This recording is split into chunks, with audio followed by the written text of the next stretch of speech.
Bien, he vuelto. Vamos entonces a leer El ahogado más hermoso del mundo de Gabriel García Márquez para cerrar nuestra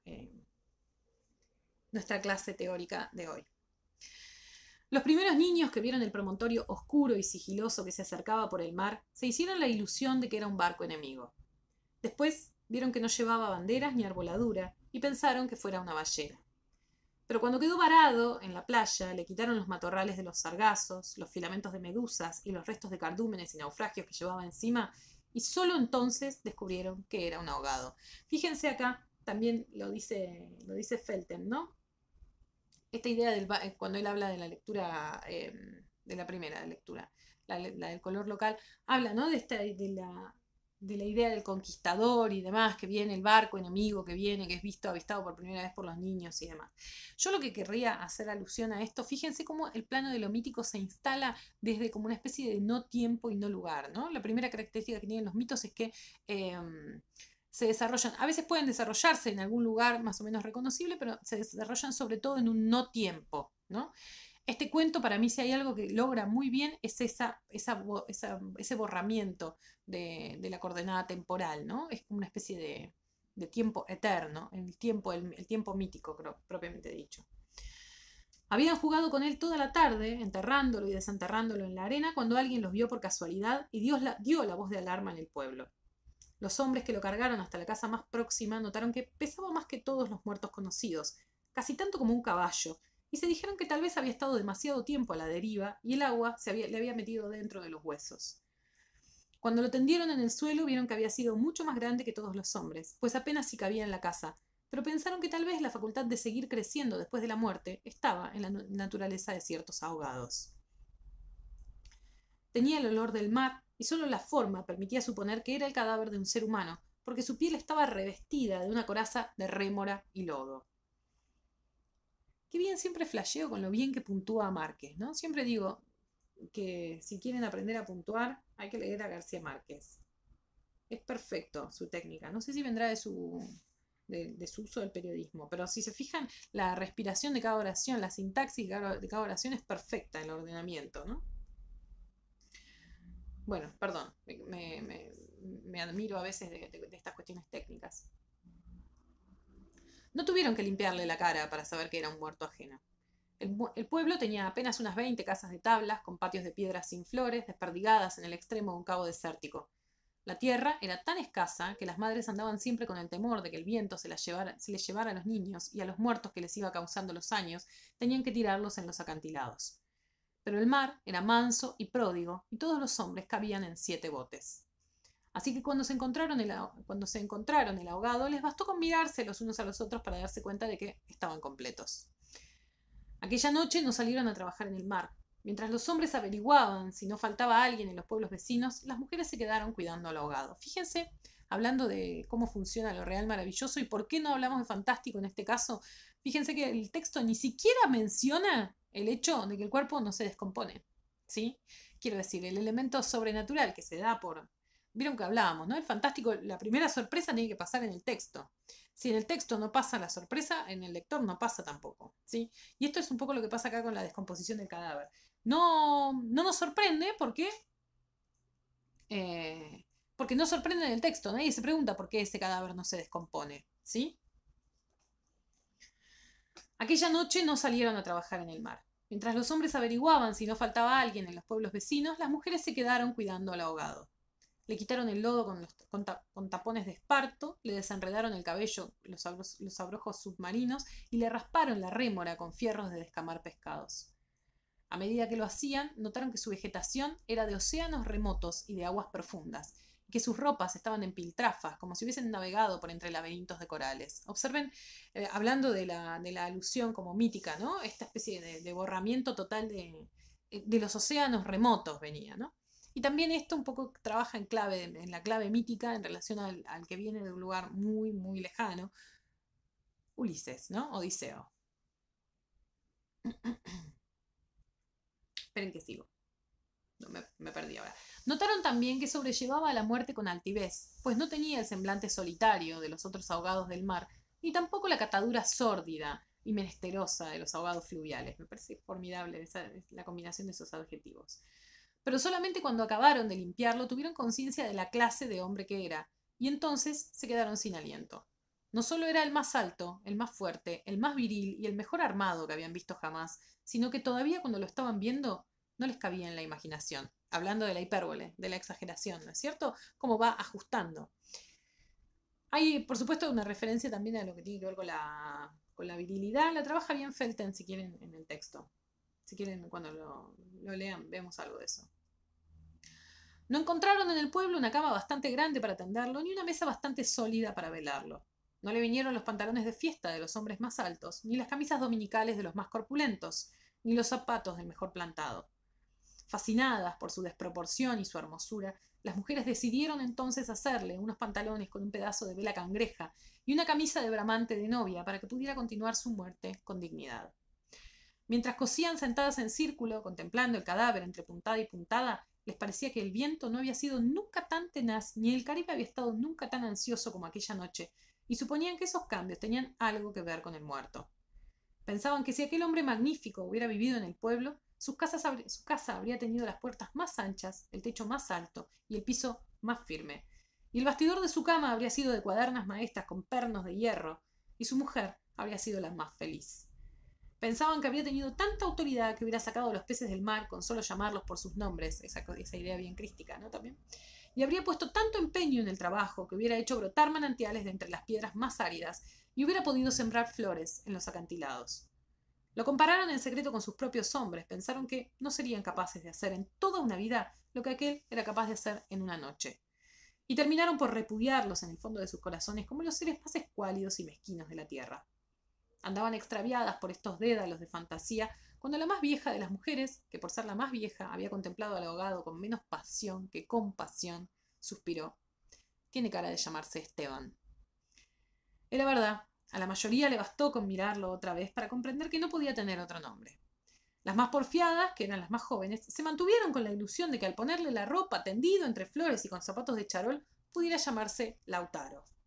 Pero fue una ilusión vana. El lienzo resultó escaso, los pantalones mal cortados y peor cosidos le quedaron estrechos, y las fuerzas ocultas de su corazón hacían saltar los botones de la camisa. Esta idea entre lo vivo y lo muerto, ¿no? Observen la alternancia entre lo vivo y lo muerto, que también, va a decir Felten, tiene que ver con esta mirada como crística, ¿no? Con el mito de Cristo. Digo, algo que está vivo y no. O sea, el primer zombie de la historia de la literatura occidental. Después de la medianoche se adelgazaron los silbidos del viento y el mar cayó en el sopor del miércoles. El silencio acabó con las últimas dudas. Era Esteban. Las mujeres que lo habían vestido, las que lo habían peinado, las que le habían cortado las uñas y raspado la barba, no pudieron reprimir un estremecimiento de compasión cuando tuvieron que resignarse a dejarlo tirado por los suelos. Fue entonces cuando comprendieron cuánto debió haber sido infeliz con aquel cuerpo descomunal, si hasta después de muerto le estorbaba. Lo vieron condenado en vida a pasar de medio lado por las puertas, a descalabrarse con los travesaños, a permanecer de pie en las visitas sin saber qué hacer con sus tiernas y rosadas manos de buey de mar, mientras la dueña de casa buscaba la silla más resistente y le suplicaba, muerta de miedo, siéntese aquí, Esteban, hágame el favor. Y él, recostado contra las paredes, sonriendo, no se preocupe, señora, así estoy bien, con los talones en carne viva y las espaldas escaldadas de tanto repetir lo mismo en todas las visitas. No se preocupe, señora, así estoy bien, solo para no pasar vergüenza de desbaratar la silla, y acaso sin haber sabido nunca que quienes le decían, no te vayas, Esteban, espérate siquiera hasta que hierva el café, eran los mismos que después susurraban, ya se fue el bobo grande, qué bueno, ya se fue el tonto hermoso. Esto pensaban las mujeres frente al cadáver un poco antes del amanecer. Más tarde, cuando le taparon la cara con un pañuelo para que no le molestara la luz, lo vieron tan muerto para siempre, tan indefenso, tan parecido a sus hombres, que se les abrieron las primeras grietas de lágrimas en el corazón. Fue una de las más jóvenes la que empezó a sollozar. Las otras, asentándose entre sí, pasaron de los suspiros a los lamentos, y mientras más sollozaban, más deseos sentían de sollozar, porque el ahogado se les iba volviendo cada vez más Esteban, hasta que lo lloraron tanto que fue el hombre más desvalido de la tierra, el más manso, el más servicial, el pobre Esteban. Esta idea de las mujeres que lloran alrededor de Esteban también abonaría el trabajo sobre el mito, ¿no? Sobre el carácter mítico y sobre todo sobre el mito crístico. Así que cuando los hombres volvieron con la noticia de que el ahogado no era tampoco de los pueblos vecinos, ellas sintieron un vacío de júbilo entre las lágrimas. «Bendito sea Dios», suspiraron, «es nuestro». Los hombres creyeron que aquellos aspavientos no eran más que frivolidades de mujer. Cansados de las tortuosas averiguaciones de la noche, lo único que querían era quitarse de una vez el estorbo del intruso antes de que prendiera el sol bravo de aquel día árido y sin viento. Improvisaron unas angarillas con restos de trinquetes y botavaras y las amarraron con carlingas de altura para que resistieran el peso del cuerpo hasta los acantilados. Quisieron encadenarle a los tobillos un ancla de buque mercante para que fondeara sin tropiezos en los mares más profundos, donde los peces son ciegos y los buzos se mueren de nostalgia, que también, hablando de las hipérboles, ¿no? Digo, para que vean, hay una gran hipérbole que es el tratamiento sobre este Esteban, ¿no? Que de ahogado expósito se va a convertir en el santo patrono del lugar y también en medio de cohesión social. Por un lado, pero adentro está articulado por una serie de pequeñas hipérboles también, ¿vieron? Eso como pequeñas hipérboles que abonan como a esta gran exageración. Esperen que me perdí, ¿eh? Son ciegos y los buzos se mueren de nostalgia, de manera que las malas corrientes no fueran a devolverlo a la orilla, como había sucedido con otros cuerpos. Pero mientras más se apresuraban, más cosas se les ocurrían a las mujeres para perder el tiempo. Andaban como gallinas asustadas, picoteando amuletos de mar en los arcones, unas estorbando aquí porque querían ponerle al ahogado los escapularios del buen viento, otras estorbando allá para abrocharse una pulsera de orientación. Y al cabo de tanto quítate de ahí, mujer, ponte donde no estorbes, mira que aquí, que casi me haces caer sobre el difunto, a los hombres se les subieron al hígado las suspicacias y empezaron a rezongar que con qué objeto tanta ferretería de altar mayor para un forastero. Si por muchos estoperoles y calderetas que llevara encima se lo iban a masticar los tiburones. Pero ellas seguían tripotando sus reliquias de pacotilla, llevando y trayendo, tropezando, mientras se les iba en suspiros lo que no se les iba en lágrimas. Así que los hombres terminaron por despotricar que de cuándo acá semejante alboroto por un muerto al garete, un ahogado de nadie, un fiambre de mierda. Una de las mujeres, mortificadas por tanta insolencia, le quitó entonces al cadáver el pañuelo de la cara, y también los hombres se quedaron sin aliento. Era Esteban. No hubo que repetirlo para que lo reconocieran. Si les hubieran dicho Sir Walter Raleigh, uno de los exploradores, abona eso la teoría de Felten de la primera lectura, quizás hasta ellos se habrían impresionado con su acento de gringo, con su guacamayo en el hombro, con su arcabuz de matar caníbales. Pero Esteban solamente podía ser uno en el mundo. Y allí estaba, tirado como un sábalo, sin botines, con unos pantalones de 7 mesino y esas uñas rocallosas que solo podían cortarse a cuchillo. Bastó con que le quitaran el pañuelo de la cara para darse cuenta de que estaba avergonzado, de que no tenía la culpa de ser tan grande, ni tan pesado, ni tan hermoso. Y si hubiera sabido que aquello iba a suceder, habría buscado un lugar más discreto para ahogarse, en serio. Me hubiera amarrado yo mismo un áncora de galeón en el cuello y hubiera trastabillado como quien no quiere la cosa en los acantilados para no andar ahora estorbando con este muerto de miércoles, como ustedes dicen, para no molestar a nadie con esta porquería de fiambre que no tiene nada que ver conmigo. ¿Ven? En el colmo de la animación del muerto, habla, ¿no? Tiene su propia voz. Qué hermoso esto que dice, ¿no? Había tanta verdad en su modo de estar que hasta los hombres más suspicaces, los que sentían amargas las minuciosas noches del mar, temiendo que sus mujeres se cansaran de soñar con ellos para soñar con los ahogados, hasta esos y otros más duros se estremecieron en los tuétanos con la sinceridad de Esteban. Fue así como le hicieron los funerales más espléndidos que podían concebirse para un ahogado expósito. Algunas mujeres que habían ido a buscar flores en los pueblos vecinos regresaron con otras que no creían lo que les contaban, y éstas se fueron por más flores cuando vieron al muerto, y llevaron más y más hasta que hubo tantas flores y tanta gente que apenas sí se podía caminar. A última hora les dolió devolverlo huérfano a las aguas, le eligieron un padre y una madre entre los mejores, y otros se le hicieron hermanos, tíos y primos, así que a través de él todos los habitantes del pueblo terminaron por ser parientes entre sí, hablando de la cohesión, ¿no?, que provoca el personaje. La cohesión crística, digamos, ¿no? La cohesión alrededor de la figura de Cristo. Algunos marineros que oyeron el llanto a distancia perdieron la certeza del rumbo y se supo de uno que se hizo amarrar al palo mayor recordando antiguas fábulas de sirenas. Se refiere a la referencia a Odiseo, es un poco también retrospectiva, ilumina un poco el resto del texto, ¿no? Mientras se disputaban el privilegio de llevarlo en hombros por la pendiente escarpada de los acantilados, hombres y mujeres tuvieron conciencia por primera vez de la desolación de sus calles, la aridez de sus patios, la estrechez de sus sueños, frente al esplendor y la hermosura de su ahogado. Lo soltaron sin ancla, para que volviera si quería y cuando lo quisiera, y todos retuvieron el aliento durante la fracción de siglos, ¿no? Tatuable. Fracción de siglos que demoró la caída del cuerpo hasta el abismo. No tuvieron necesidad de mirarse los unos a los otros para darse cuenta de que ya no estaban completos ni volverían a estarlo jamás.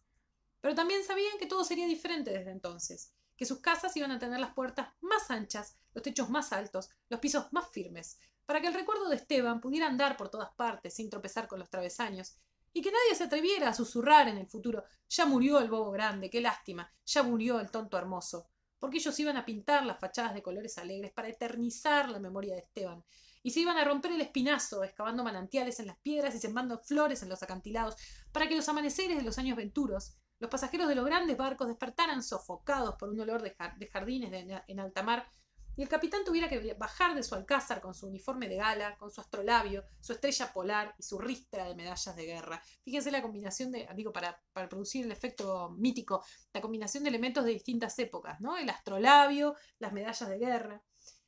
Y señalando el promontorio de rosas en el horizonte del Caribe, dijera en 14 idiomas: miren allá, donde el viento es ahora tan manso que se queda a dormir debajo de las camas. Allá, donde el sol brilla tanto que no saben hacia dónde girar los soles. Sí, allá. Es el pueblo de Esteban. Me parece un cuento hermoso, formidable y profundamente conmovedor. Quizás porque estas resonancias, ¿no? Como a relato mítico lo vuelvan, le den este carácter, ¿no? de conmoción profunda que significa su lectura. Muy bien, con esto terminamos la accidentada clase de hoy, que va a quedar dividida en 3 partes. Espero que estén muy bien. Les decía, hoy no se llevan consigna de escritura, considérenlo una antesala de las vacaciones de invierno. No, aprovechen para ponerse al día con las consignas anteriores. Y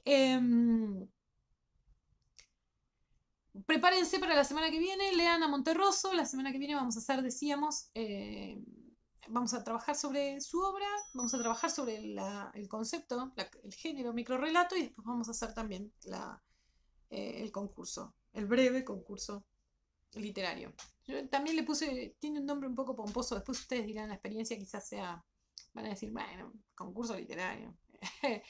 Pero vamos, hay que ponerle onda. Así que concurso literario será. Espero que estén muy bien, que se cuiden mucho, que les sea leve este periodo y sobre todo que cuando todo esto termine estemos todos, ¿no? Que es lo más importante. Nos vemos. Cuídense.